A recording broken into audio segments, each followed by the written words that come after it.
नमस्कार, Rajasthan top 10 news में आपका स्वागत है। आइए बात करते हैं आज की ताजा खबरों पर। उपराष्ट्रपति जगदीप धनखड़ ने कहा कि आज कानून से ऊपर कोई नहीं है। अगर कोई मानता था तो उसे आज समझ आ गया है कि कानून उनसे ऊपर है। आज भारत के विकास को देखकर दुनिया अचंभित है, लेकिन अपनों से ही कुछ का हाजमा खराब हो रहा है। 10 साल में शासन व्यवस्था बदल गई है। प्रजातांत्रिक व्यवस्था का कोई मतलब नहीं है ये दिगर कुछ लोग समझते हैं कि हम कानून से ऊपर हैं। जब कोई अपने से कानून से ऊपर समझता है तो बाकी सब हताश हो जाते हैं कि ये हमसे अलग क्यों है, हमारे बराबर क्यों नहीं है। प्रजातांत्रिक व्यवस्था में तो सभी बराबर होते हैं, सभी को कानून के सामने हिसाब देना पड़ता है।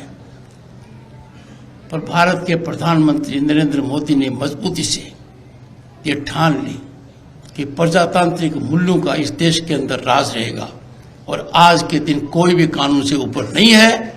और जिस किसी ने अपने आप को कानून से ऊपर माना है उसके समझ में आ गया है कि कानून उससे ऊपर है। भारत के पहले राष्ट्रपति 10 साल तक रहे डॉक्टर राजेंद्र प्रसाद यहाँ आए। डॉक्टर सर्वपल्ली राधाकृष्णन उपराष्ट्रपति भी रहे, राष्ट्रपति भी रहे, फिलोसोफर भी रहे, पर उनकी पहचान क्या है? एक अध्यापक की। राधाकृष्णन जी को आज के दिन एक ही बात के लिए जानते हैं कि वो अध्यापक हैं। बहुत बड़े फिलोसोफर थे, भारत के राष्ट्रपति थे, उपराष्ट्रपति थे। कहने का मतलब अध्यापक जिसका निर्माण करता है उसको कहते हैं व्यक्तित्व है। शिक्षा बदलाव का सबसे प्रभावी, सबसे मजबूत, सबसे कारगर साधन है और जो मैं यहां देख रहा हूं।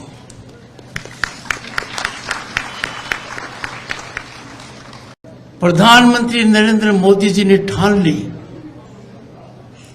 और 3 दशक तक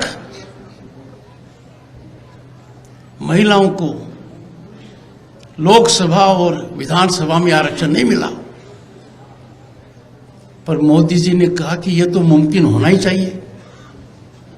यह मुमकिन नहीं होगा तो उत्थान कैसे होगा। 20 और 21 सितंबर 2023 को ये पास हो गया।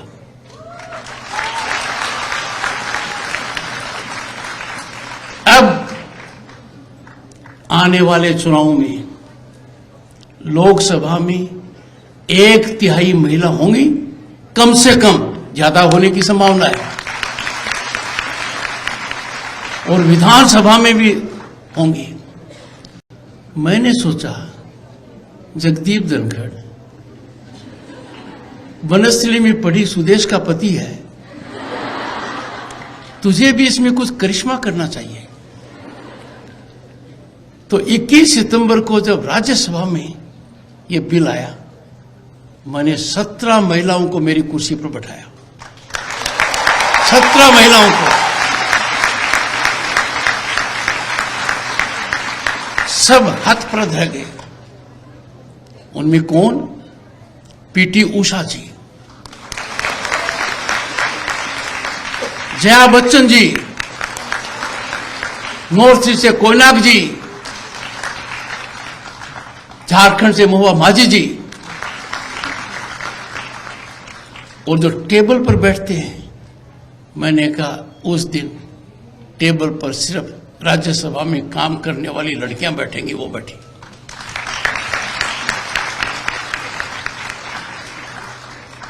और दुनिया में इतिहास तब रचित हुआ जबकि राष्ट्रपति भवन में बैठी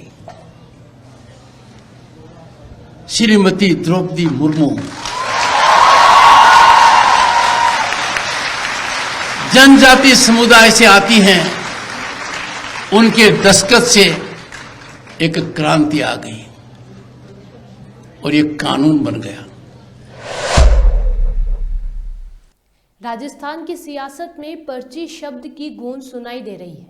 भाजपा ने पर्ची निकालकर भजनलाल शर्मा के नाम का ऐलान किया तो कांग्रेस ने भाजपा सरकार को पर्ची सरकार करार दे दिया है। अब इस पर कैबिनेट मंत्री किरोड़ी लाल मीणा ने पलटवार किया है। ये जो सारा जिला शिक्षा अधिकारी ने बताया है वशिष्ठ जी ने, ये स्टेट अवार्डी भी रही हैं और इनका एक अपना प्लॉट था, जमीन थी, जिस पर आज भी ये काबिज हैं। और जो षड्यंत्रकारी हैं उन्होंने फर्जी परिवादी बन के म्यूटेशन भी खुलवा लिया और अब इसको डिस्पोजेज करना चाहते हैं। मैं कोई सरकारों पर दोषारोपण नहीं करना चाहता, लेकिन ये काम पिछले सरकार में हो गया था कि म्यूटेशन खुलवा लिया। लेकिन इस सरकार में मैंने उनको भरोसा दिया, सारे कागज ले लिए। कानूनी रूप से जो भी मदद है सरकार की तरफ से की जाएगी। मैं संबंधित अधिकारी को भी बुला लूंगा और मैं कोई प्रोटोकॉल की बीमारी में नहीं पड़ता। जहां भी आवश्यकता पड़ेगी मैं इनको जाके न्याय दिलाऊंगा, अन्याय नहीं होने दूंगा। मैंने इनके भतीजों को कह दिया है, कोई फोर्सफुल डिस्पोजेज करे आपको तो मेरे नंबर ले लिए, आप मेरे को कहो, मैं फोर्सफुल गैर कानूनी डिस्पोजेज नहीं होने दूंगा। पोजीशन आपका रहेगा। अब हो सकता है उन्होंने अपील की हो तो फैसला तो कोर्ट करेगा, लेकिन कोर्ट में क्या क्या मदद सरकार की तरफ से दी जा सकती है वो मदद भी हम देंगे और इनको न्याय दिलाएंगे। एक लोग सब एक छोटी चर्चा में कह सकते हैं। अभी एक आपकी पार्टी में पहले कार्यशाला हो रही है, लक्ष्य 2 करोड़ महिलाओं तक जाने का। ये क्या है कि आपने पता है प्रधानमंत्री जी ने देश में 2 करोड़ लखपति दीदी बनाने की घोषणा की है। उसके तहत केंद्र की आजीविका योजना है, जिसको राजस्थान में राजवीका नाम दिया गया है। वो शक्ति बंधन कार्यक्रम आज हमने किया है, कार्यशाला की है, 200 महिलाएं बुलाई है। हम सेल्फ हेल्प ग्रुप जितने भी राजस्थान में उन तक पहुंचेंगे, उनको केंद्र और राज्य की योजनाओं की जानकारी देंगे और उनको आर्थिक दृष्टि से मजबूत करेंगे। इसके लिए कार्यशाला की गई है। साहब, ये कांग्रेस आरोप लगा रही है बार बार कि ये तो पर्ची की सरकार है, वो पर्ची से चलती है, क्या कहेंगे? कल नेता प्रतिपक्ष बने, वो भी यही आरोप लगा रहे हैं। नेता प्रतिपक्ष भी, हमने तो पर्ची तो भी दे दी, उन्होंने तो कान में कह दिया, उनकी तो पर्ची भी नहीं दिखाई दी, कान में फुसकार मार दी, ये पीसीसी चीफ रहेंगे, ये प्रतिपक्ष के नेता होंगे। आपने तो हमारी पर्ची को सबके बीच में देखा है, खोला था। तो पर्ची लाना कोई बुरी बात नहीं है। पर्ची मैंने भी बहुत लगाई है विधानसभा में और वो पर्चियों के आधार पर मैं बोल रहा हूँ। ये परंपरा हरिशंकर भावना ने डाली थी, तो पर्ची तो बहुत अच्छी रहती है। हाँ, जो 900 करोड़ में जो घोटाला हुआ, ईडी जांच कर रही है। खराब पाइप तो अलग बात है।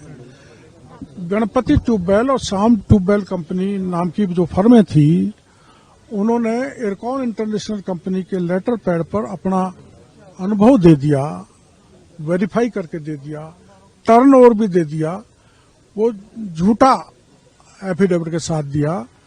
तो वो 900 करोड़ के टेंडर 20,000 करोड़ को भी रोक दिए, 900 करोड़ के भी रोक दिए, लेकिन अब बैक डेट से भुगतान कर दिया उनको। तो उस मामले को लेके ईडी आई है। हमने कहा था एसीबी एसओजी इसमें काम नहीं कर रही, कार्रवाई नहीं कर रही। कार्रवाई की तो इतनी ढीली की कि पदमचंद जैन बेल आउट हो गया। तो ईडी में चाहे पदमचंद जैन हो, चाहे कोई बड़ा नेता हो, वो बचने वाला नहीं है। कानून अपना काम करेगा, इसमें राजनीति बिल्कुल नहीं है और कानून काम करेगा। इसीलिए तो एसीबी ने पकड़ा था पदम जैन को। महेश मित्तल फरार है। तो ये राजनीतिक द्वेष भावना से नहीं है, ये सच्ची कार्रवाई है भ्रष्टाचारियों के खिलाफ ईडी की। डीओवाईटी को लेकर भी बड़े आरोप लगाए थे, उसमें जिन अधिकारियों के नाम नहीं है, अभी तक कोई कार्रवाई हुई नहीं है। सरकार बने आपकी 1 महीना हो गया, उसमें भी हो जाएगी। जैसे जल जीवन मिशन में कार्रवाई हुई है, वैसे भी उसमें हो जाएगी। आप कार्रवाई देखना। क्वालिटी जो टीम है वो वापस से राजस्थान के जहाँ जो पाइप लगे हुए हैं वो तो करेगी, क्योंकि ये जो पदमचंद जैन है, इसकी श्याम ट्यूबवेल कंपनी हरियाणा से फर्जी ट्यूबवेल ले आए थे, वो भी चोरी करके। और कांग्रेस में कितना हाल खराब थे, कितनी छूट दे दी थी ठेकेदार को। और महेश जी कह रहे हैं कि नहीं, मेरे तो कोई लेना देना नहीं है राजनीति के। अरे आपकी आंख मिची हुई थी क्या, बंद थी क्या कि नकली पाइप चोरी करके ले आए, वो बिछा दिए, मेरे महुआ में बिछाए। पूरे राजस्थान की तो बात अलग है, 70 करोड़ के पाइप तो अकेले महुआ में बिछाए और भुगतान भी ले गए। 10 करोड़ के भी पाइप नहीं है। साहब एक सचिन पायलट भी कह रहे हैं कि किरोड़ीलाल मीणा जी ने सड़कों पर लड़ाई लड़ी, आंदोलन किए, उनको केवल एग्रीकल्चर मिनिस्टर ही बना के छोड़ दिया। देखो मेरी बात सुनो। गांधी जी ने ग्रामोदय का नारा दिया था, तो मेरी किस्मत है कि ग्रामीण विकास मिल गया। जाट नेताओं ने अपने समुदाय को केंद्रीय अन्य पिछड़ा वर्ग यानी कि ओबीसी सूची में शामिल करने की मांग को लेकर बुधवार को राजस्थान के भरतपुर जिले के जयचोली में विरोध प्रदर्शन शुरू किया।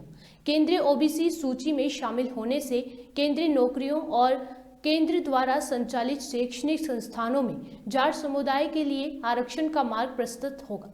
प्रदर्शनकारियों ने 22 जनवरी तक मांग पूरी नहीं होने पर अपना विरोध तेज करने की चेतावनी दी है। राजस्थान विधानसभा में आगामी सत्र को लेकर 18 जनवरी को आयोजित होने वाली सर्वदलीय बैठक में विधानसभा अध्यक्ष की ओर से विधायक हनुमान बेनीवाल को भी आमंत्रित किया गया है, लेकिन बेनीवाल ने इस बैठक का बहिष्कार करने का फैसला इसलिए किया क्योंकि राज्य का युवा पीड़ित है। देखिए, कल राजस्थान की विधानसभा का जो सत्र है 19 तारीख से, उसको लेकर विधानसभा अध्यक्ष की तरफ से सर्वदलीय बैठक का आयोजन किया गया। विधानसभा अध्यक्ष का मेरे पास टेलीफोन आया था कि आप सर्वदलीय बैठक में हिस्सा लें, क्योंकि आज राजस्थान का जवान तकलीफ के अंदर है और सड़कों पे आरपीएससी की हड़धर्मिता को लेकर। और विधानसभा चुनाव से पहले भारतीय जनता पार्टी ने, हम लोगों ने भी लड़ाई लड़ी थी पेपर लीक की घटनाओं को लेकर, पेपर लीक नहीं होने चाहिए, सीबीआई जांच हो, लोकसभा तक मामला उठा, यहाँ भी हमने आंदोलन किए। आरपीएससी का तंत्र भ्रष्ट हो चुका पूरी आरपीएससी अखंड भ्रष्टाचार के अंदर भी पूरी जो राजनीतिक नियुक्तियां हुई, और जिस तरह गहलोत के करीबी लोगों को आरपीएससी के अंदर चेयरमैन बनाया, जिस तरह कटारा जो मेंबर है जेल के अंदर है, और दुर्भाग्य देखिए कि कटारा जेल के अंदर है फिर भी आरपीएससी का मेंबर है, और बार बार सरकार ये कह रही कि हम आरपीएससी को भंग नहीं कर सकते। संवैधानिक संस्था का दर्जा दिया किसने? सरकार से ऊपर कोई नहीं है। सरकार चाहे है तो सरकार राज्यपाल राष्ट्रपति को रिकमेंड भेज के, दिल्ली में भी इनकी सरकार है, तो स्टेट में जिनकी सरकार है, दिल्ली में इन्हीं की सरकार है, और भारतीय जनता पार्टी की जीत इन नौजवानों की बदौलत हुई। तो मैंने सर्वदलीय बैठक, राष्ट्रीय लोकतांत्रिक पार्टी जो जवान की पार्टी, राजस्थान के अंदर किसान की पार्टी है, और जवान किसानों के लिए सबसे लंबी लड़ाई आरएलपी पार्टी ने, चाहे लोकसभा के अंदर में था, यहाँ था, लड़ाई लड़ी। और मैंने ये निर्णय लिया कि मैं इस सर्वदलीय बैठक में इसलिए हिस्सा नहीं लूंगा कि आरपीएससी को भंग करे सरकार, ये हमारी मांग है। आरपीएससी भंग करे, कटारा सहित तमाम जो लोग हैं, अभी तो कटारा ही नहीं हटा जो जेल के अंदर है। आप बताइए किस तरह की बात ये लोग कर रहे हैं। राष्ट्रपति इनका, प्रधानमंत्री इनके, राज्यपाल इनका, सीएम इनके, सारी चीजें होने के बाद इस तरह वही जो अफसरशाही राजस्थान के अंदर चली, जिस तरह की सूचियां आ रही है, वही गहलोत वसुंधरा के जो नजदीकी लोग थे, जो ब्यूरोक्रेट चला रहे थे राजस्थान को, वही ब्यूरोक्रेट राजस्थान को चलाने के लिए कोई नहीं हुआ। और सीधा सीधा अब तो मुझे लग रहा है कि जो नेताओं की स्थिति बनी राजस्थान के अंदर, मुझे लग रहा है अधिकारी सरकार चलाएंगे। और इसलिए आरएलपी पार्टी का एक निर्णय है कि विधानसभा के सत्र के अंदर भी आरपीएससी भंग करने के लिए मामले को मजबूत तरीके से उठाएंगे, और आरपीएससी भंग करे, ये प्रमुख हमारा मुद्दा है कि आरपीएससी को राजस्थान की सरकार भंग करे और उसके बाद हाउस को चलाए, उसके बाद सदन चलाए। ये मेरी। राजस्थान में सरकार बनने के बाद पहली बार भजनलाल सरकार की कैबिनेट बैठक आज प्रस्तावित है। बैठक में कई अहम फैसले होने की उम्मीद है। इसी दिन शाम को भाजपा विधायक दल की भी बैठक होगी। इसके अगले दिन शुक्रवार से विधानसभा के पहले सत्र की अगली बैठकें शुरू हो जाएंगी। इसके बाद शनिवार व रविवार को अवकाश होने के कारण सदन की अगली बैठक सोमवार से शुरू होगी। राजस्थान 16वीं विधानसभा के पहला सत्र 19 जनवरी को आरंभ हो रहा है। इसके लिए विधायकों ने तैयारी कर ली है। जिले के विधायक अपने अपने क्षेत्र के प्रमुख मुद्दे सदन और सरकार के समक्ष रखेंगे। जिले की 6 विधायक हैं, इनमें 5 सत्ता पक्ष यानी भाजपा और 1 विपक्ष के हैं। सत्ता पक्ष में भी 2 विधायक कैबिनेट मंत्री हैं। ऐसे में पाली जिले के 6 में से 4 विधायक ही सवाल कर सकेंगे। जयपुर में आज पानी की सप्लाई नहीं होगी। बिसलपुर में स्कोर वाल्व फटा है, जिस वजह से 24 घंटे का शटडाउन रहेगा। जयपुर से 17 किलोमीटर दूर डिग्गी के घाटी गांव के पास बुधवार शाम बिसलपुर बांध से जयपुर शहर की सप्लाई के लिए 2300 mm की पाइपलाइन का स्कोर वाल्व फट गया है। नया स्कोर वाल्व लगाने के लिए गुरुवार से शुक्रवार तक बिसलपुर सिस्टम में 24 घंटे का शटडाउन लिया जाएगा। राजस्थान के मुख्यमंत्री भजनलाल शर्मा को जान से मारने की धमकी से जुड़े मामले में पुलिस ने 3 आरोपियों को गिरफ्तार किया है, जबकि इस मामले में जेल प्रशासन के 2 वार्डन सस्पेंड कर दिए गए हैं। पुलिस ने आरोपी मुकेश, राकेश और चेतन को गिरफ्तार किया है। आमेर थाना इलाके में पोक्सो के मामले में बंद हुआ था एक आरोपी। पोक्सो के आरोपी ने ही सीएम भजनलाल के नाम से ही धमकी भरा कॉल किया था। आरोपी पिछले 5 साल से जयपुर सेंट्रल जेल में बंद था। जयपुर के सांबर में सुबह 5 से 7 सेकंड तक भूकंप के झटके महसूस हुए हैं। लोग डर से घरों से बाहर निकल आए, हालांकि इससे कोई नुकसान नहीं हुआ है। सांबर झील में गुरुवार सुबह भूकंप का झटका महसूस किया गया। मौसम विज्ञान केंद्र जयपुर के निदेशक राधेश्याम शर्मा का कहना है कि जयपुर जिले के इलाकों में आज भूकंप का हल्का झटका महसूस किया गया है। रिक्टर मापने पर इसकी तीव्रता 2.9 आंकी गई है। उन्होंने बताया कि भूकंप का केंद्र सांबर लेक के आसपास सतह से करीब 11 किलोमीटर नीचे था। राजस्थान में सर्दी का कहर जारी है। बुधवार को प्रदेश के कई हिस्सों में कड़ाके की सर्दी ने कहर बरपाया। कई जगह घने कोहरे की वजह से विजिबिलिटी 200 मीटर तक रह गई। मौसम विभाग ने अगले कुछ दिनों में शीतलहर की संभावना भी जताई है। आईएमडी ने करौली, सीकर, भरतपुर, अलवर, हनुमानगढ़, श्रीगंगानगर जैसे और दौसा में ठंड का रेड अलर्ट जारी किया है। घने कोहरे की वजह से कई ट्रेनें भी रद्द की गई हैं। राजस्थान टॉप 10 न्यूज में आज के लिए सिर्फ इतना ही। देखते रहिए पॉपुलर टीवी। धन्यवाद।